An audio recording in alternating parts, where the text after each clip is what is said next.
Primero, las elecciones europeas son absolutamente trascendentales por dos razones. Porque el 80% de lo que ocurre en España se decide en Bruselas, en la Unión Europea. El tema del Parlamento Europeo es que, a diferencia de otros lugares allí nosotros no damos espectáculo. Allí lo que se hace es trabajar. Y lo que creas entre los grupos fundamentales, que es el Grupo Liberal, el Grupo Socialista y el Grupo Popular, son consensos legislativos que después se transforman en iniciativas, en directivas de la Unión Europea, que son de obligado implementación en España. Y el Parlamento Europeo, el Parlamento español, tiene únicamente, vamos a decir, independencia en no más de un 20-15% de las decisiones. En todo lo demás, lo que hace es implementar lo que se realiza en Bruselas. Y cuando no se implementa, se sanciona a España. Ahora España va a tener posiblemente un expediente sancionatorio porque no hemos implementado en el tiempo suficiente algo trascendental, que es que por lo menos las sociedades paguen el 15% verdadero de impuestos, y no como ahora, donde los impuestos los paga la clase media y en cambio las empresas no pagan, más allá las grandes empresas, del 3, del 4, del 5%. Esto lo digo porque cuando se habla de un gobierno progresista, para mí el progreso significa la justicia fiscal, la justicia social, y por lo tanto que paguemos todos en atención a nuestros ingresos. Y no solamente las clases medias. Los rendimientos del trabajo personal es la parte más importante de los impuestos que se pagan en España. Esto es la Unión Europea. Y la Unión Europea tiene tres grupos fundamentales: el Grupo Socialista, el Grupo Popular y el Grupo Liberal. Cuando el Grupo de Ciudadanos, hace ya 10 años, entró en el Parlamento Europeo, éramos dos. Y vosotros diréis, bueno, entre 700 y pico, 2 es una gota en el océano, y es verdad. Pero hay gotas que son cualitativamente muy importantes, no porque fuéramos extraordinarios, sino porque el Grupo Liberal, que hasta ese momento únicamente tenía la presencia del Partido Nacionalista Vasco y de Convergencia Democrática de Cataluña, por lo tanto nacionalistas independentistas, tenían el convencimiento que España era una especie de torvo país donde al sur del río Ebro lo que había era una especie de semiáfrica, bueno, unos demócratas que están empezando, pero ya se sabe que los verdaderamente civilizados son los catalanes. Yo soy vasco en Cataluña, y los vascos. Y llegamos y convertimos el Grupo Liberal en un grupo que entendía lo que era la nación española y lo que eran los intereses españoles. Y pusimos a Convergencia Democrática de Cataluña, que era fundador del Grupo Liberal, en la calle por corrupto. Entramos y lo sacamos. En este momento tenemos en el Parlamento Europeo un gran problema, que es la emergencia, la llegada de grupos no ya de extrema derecha o de la derecha, que es Vox, sino la derecha de la derecha de la rederecha de la derecha, que es el Grupo ID, que es Identidad y Democracia, que son aquellos que creen que la Unión Europea debe ser únicamente una unión comercial, pero no una unión política. Y necesita la Unión Europea ser una unión política para tener una capacidad de decisión y de contar para algo, de ser mucho más que un gran estómago con una pequeña cabeza. En Medio Oriente tenemos un conflicto muy serio, que no es un conflicto de justicia solamente, es un conflicto de estabilidad, pero ahí no contamos para nada y somos el principal contribuyente y la principal relación cultural y económica con Israel, pero no contamos. En Ucrania es Estados Unidos. La necesidad de una defensa con capacidad autónoma es trascendental. Es trascendental que vayamos más allá de lo que significa las decisiones por unanimidad, porque por unanimidad no somos efectivos, y hasta que conseguimos un criterio unánime, apretando a unos y a otros y haciendo concesiones, damos unas resoluciones muy tardías. Por lo tanto, hoy es necesario que frente a lo que nos llega, que es una incrementación de no la identidad, sino la profundización en el egoísmo de los Estados, tenemos que llegar a una profundización en la Unión Europea política y en seguridad, y no solamente en lo económico. Y en ese sentido, que Ciudadanos esté presente en el Grupo Liberal significa que en el Grupo Liberal no volverán aquellos que fueron realmente importantes. Y la presencia, en consecuencia, de Puigdemont en el Grupo Liberal sería letal si no está Ciudadanos. Mira, todos los partidos políticos dicen lo mismo. Somos fundamentales, somos trascendentales. Esta es una elección importantísima y es muy importante no porque sea en el año 2024, sino porque llega una derecha muy radical, que es una derecha de destrucción de la Unión Europea, es una derecha a la húngara, a la vieja polaca. Ahora con Tusk la cosa ha cambiado, pero sigue habiendo problemas y en consecuencia esa derecha es una derecha letal para el proyecto de la Unión Europea. Y en cuanto a nosotros, que llegaremos con unos cuantos diputados al Parlamento Europeo, no es nuestro número, es que mantendremos el grupo liberal anclado en los intereses españoles. Y ahora quiero hablar de Burgos, aunque sea brevemente. Burgos es la segunda zona industrial de Castilla-León. Y Burgos tiene un problema fundamental, que es la logística. Si no tienes una buena estructura logística, es imposible que tengas una buena estructura, no ya industrial, sino de desarrollo en todos los sentidos. Burgos precisa de algo fundamental, que es la línea de ferrocarril que una Burgos con Hendaya. Ya no hablo de la línea Burgos-Madrid, yo la prolongo a lo que es estratégicamente, que es la unión con el resto de Europa, una línea de ferrocarril comercial, una línea de ferrocarril de mercancías. Bueno, en el año 2011, una bateadora quedó bloqueada en el túnel de Somosierra. Ahí, en ese momento, gobernaba el señor Zapatero. Pues ahí quedó. Y pasó el gobierno de Rajoy, y pasó el gobierno de Pedro Sánchez, y sigue el gobierno de Pedro Sánchez. Y ahora, esta especie de hooligan que tenemos de ministro, que es Óscar Puente, el que dice que el primer ministro de Argentina está drogado, lo cual facilita mucho las relaciones entre los países. Cuando tú dices esto de otro país, pues la cosa está muy bien, la cosa es perfecta, gloriosa, ¿no? Muy buena. Que un ministro llame drogadicto al presidente de otro país en el que tenemos centenares de miles de compatriotas y unos intereses económicos muy importantes.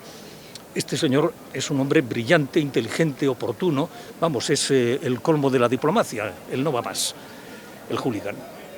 Después viene Milei, que es exactamente lo mismo, con lo cual vaya lo uno por lo otro.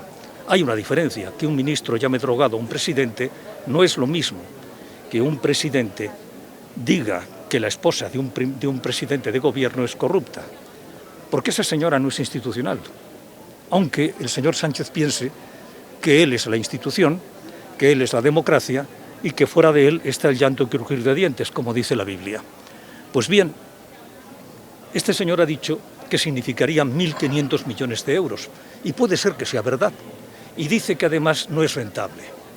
Vamos a ver, la rentabilidad de las obras públicas no se establece como la rentabilidad de una empresa privada, es una rentabilidad a largo término, que lo que significa es una apuesta estratégica por un determinado territorio. Y además hay un componente social fundamental. Cualquier empresa lo que tiene es la cuenta de resultados que presenta a sus accionistas.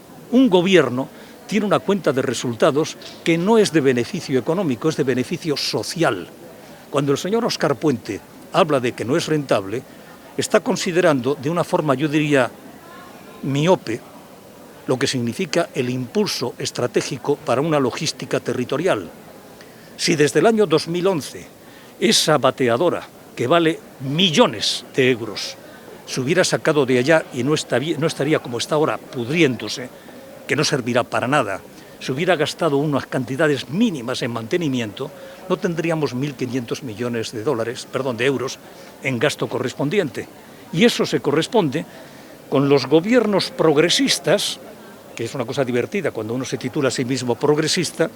Yo quiero decir que en Irán, el muy democrático y progresista Irán, hay un ministerio que es el Ministerio de la Virtud y de la Verdad, lo cual es el colmo del ridículo. Bueno, pues son progresistas. O otros gobiernos no progresistas han hecho exactamente lo mismo. Y entender que un territorio no necesita inversiones logísticas, inversiones estratégicas, y que la ciudadanía es una cuenta de resultados. Yo os juro que en Europa lo que vamos a hacer es impulsar la conectividad, no de una manera filosófica. España va a recibir y está recibiendo 140.000 millones de euros, de los cuales 70.000 millones de euros no son reembolsables, están a cuenta perdida. ¿Dónde va ese dinero Cuando tanto se habla de la España vaciada, y yo digo, aquí no hay un problema de España vaciada, hay un problema de vacío estratégico en la mentalidad de algunos políticos que o solamente miran la cuenta de resultados o piensan que lo único que importa es el poder establecido como un núcleo de satisfacción propia, no de gestión de lo común. Y en eso estamos. Así que hasta aquí he llegado, creo que he hablado demasiado, pero hay nada peor que un abogado metido en política, porque es doblemente locuaz, ¿vale? Decía que las elecciones son muy importantes. No sé, se habla mucho de la participación que habrá. Es una de las primeras ocasiones en las que vamos a votar exclusivamente a las elecciones europeas. Si ya de por sí tiende a bajar la participación, cuando no tenemos otra convocatoria que tire de nosotros, a lo mejor bajan más. No sé si también la crispación, la situación política que se vive actualmente, las diferentes polémicas que hay, pueden desincentivar todavía más a la ciudadanía a acudir a estos comicios en concreto. Mira, te lo voy a decir con total franqueza. La gente joven está muy despegada de la política, a diferencia de nosotros, cuando nos involucramos hace ya tiempo en la democracia. Yo venía del Partido Socialista Popular, que era un partido en la clandestinidad, una clandestinidad relativa porque la policía nos conocía a todos. Pero bueno, de vez en cuando a uno lo mandaba al exilio, al otro al exilio de verdad. Al otro lo mandaba, no como Puigdemont, a otro lo mandaba a Fuerteventura, a otro lo metía en la cárcel y a otro le hacía pagar una multa. En fin, cosas amenas que pasaban entonces, ¿no? Los jóvenes no están involucrados por una razón muy importante, porque las instituciones no responden a los intereses mínimos de la gente joven. Yo cuando me casé me pude alquilar un pisito y con las pesetitas que ganaba de abogadito de un bufetito pequeñito, pues era un embudo, que el año siguiente era mejor, mi mujer era maestra, es maestra, ganaba más que yo, fíjate, ganar un maestro más que un abogado, imagínate, pues, pero era un embudo que se abría. Ahora no tienes un embudo con una luz al final, ahora lo que tienes es un túnel con luz intermitente, que no sabes lo que va a ocurrir, que es imposible, si no tienes ayuda de los padres, poder tener una vivienda propia para tener una vida independiente, que es lo que quieres con tu pareja, con tu esposa, contigo mismo, lo que sea. Ahora estás en tu casa hasta los 30 años. ¿Quién diablos, entre los 18 y los 30, se cree que unas instituciones que no han sido capaces de darles una alternativa viable merecen tener un respaldo electoral? Esto es extremadamente grave. Una juventud que está fuera de lo que es la situación electoral. Europa, vuelvo a hablarte de Europa, es el 80% de todo lo que aquí se decide. La diferencia es que allí no hay espectáculo, allí no hay insultos, salidas de pata de cabra, ridiculeces, memeces, como la de Pedro Sánchez diciendo que tiene 5 días para pensar si dimite o no dimite, que es algo así como si el que esté casado le dice a su mujer, oye, dentro de 5 días ya veo si me separo de ti o no me separo. La mujer te manda la mierda, como es normal, ¿no? Bueno, pues aquí tenemos a Pedro Sánchez jugando. El ridículo en Europa ha sido fastuoso. No hemos estado nunca tan bajos en credibilidad internacional como en este momento, precisamente por estas historias patéticas que tiene nuestro gobierno. Pero el tema de la juventud, Europa ha determinado que necesitamos, España, 1.500.000 empleos tecnológicos. 1.500.000 empleos tecnológicos significa 1.500.000 jóvenes que tendrán una capacidad de tener un empleo importante, no simplemente un empleo Kleenex de usar y tirar. ¿Dónde está la respuesta estratégica española en algo fundamental que es la educación, donde cada gobierno socialista y popular ha parido su propia ley sustituyendo la anterior? No quiero ser muy largo, pero hay un ejemplo que vale la pena. Finlandia pierde la Segunda Guerra Mundial, pierde decenas de miles de hombres jóvenes en muertos, heridos y tullidos. Tiene que pagar una indemnización de guerra tremenda a Rusia, a la Unión Soviética. Pierde su principal fuente de ingresos, que son las minas de níquel de Petsamo. Y en ese momento, la izquierda y la derecha, derrotada, se comprometen en algo. No tenemos nada, tenemos pinos y una situación geográfica endiablada, el peor lugar de Europa geográficamente para cuestiones logísticas. Tenemos esto y crean una ley de educación consensuada que sigue durando hasta el día de hoy. Y Finlandia tiene una tecnología de punta sin ayuda americana, sin plan Marshall, teniendo que pagar indemnizaciones y derrotada en una guerra. Aquí lo que tenemos son una especie de caciques que se piensan que la verdad está en su poder y que el otro no existe. Eso que decíamos que era la tensión, lo que es la tensión entre los diferentes sectores. Cuando el Partido Socialista niega al Partido Popular, al que define como pseudofascista, y cuando el Partido Popular niega al Partido Socialista, cuando son dos pilares esenciales. Y esos dos pilares han ido erosionando la credibilidad de las instituciones, yéndose a la cama con quien no deberían irse. Porque francamente, a mí me da la impresión que Bildu, que son honrados, van a la independencia, lo dicen muy claramente, pero claro, que el Partido Socialista se una con los independentistas y termine dando amnistías que dijo que no daría. Por lo tanto, las promesas electorales no sirven para nada, porque necesitas 7 votos. Y los mismos ministros que decían no, ahora dicen sí. Entonces, ¿en qué estamos? En una lucha miserable por el poder. Y eso lo que significa es un despego de la juventud, cosa que yo entiendo y lamento profundamente.